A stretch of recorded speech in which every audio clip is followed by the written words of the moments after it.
Thank you. So in thinking about the gaps in what entrepreneurs need in entrepreneurship education, I was taken back to a event I was hosting in 2011. I was working with the State Department where we brought 30 entrepreneurs together from 30 different countries, and we were working on educational and experiential learning with them. And having those 30 entrepreneurs from 30 countries in one room, we were all at Georgetown University in a big pit environment and sharing stories about our challenges and what was going on with our businesses and what was going on in our countries. And a young single mother entrepreneur woman from Costa Rica raised her hand, and she stood up and she burst out in tears.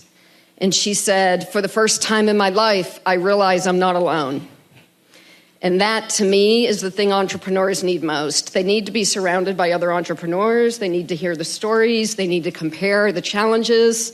And they need to understand that we're all going through the same things. And I'm an entrepreneur. This month actually marks my 20-year anniversary of being an entrepreneur. I have several businesses. My largest is about 30 employees. My smallest is about 3. So lots of different experiences being an entrepreneur. I'm also here representing the Entrepreneurs Organization, which is a partner to the UN SDGs. And we represent 13,000 entrepreneurs in about 170 cities in 54 countries. I'm also on the advisory board of the Network for Teaching Entrepreneurship, which works with 8th through 12th graders in teaching entrepreneurship. And the gap to me is twofold. The gap is what we teach, and the gap is how we teach it. What we teach, skills, yes, of course, we need to know how to write business plans, run financial statements, all of these tactical things. Process automation is going to make a lot of that stuff obsolete at some point anyway.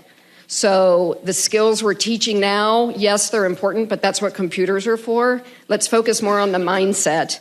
Let's focus on critical thinking. Let's focus on self-reliance and resilience and overcoming risk, being able to fail and start again, which in many cultures is a big challenge. So let's teach those things. And now let's think about how we teach. The audience we're working with, particularly with the millennials and the Gen Z, which I think started shortly after 9/11, they grew up in a world where they see political discourse, they see challenges, they have a social awareness that is so powerful and wonderful because that leads itself so naturally to supporting the SDGs.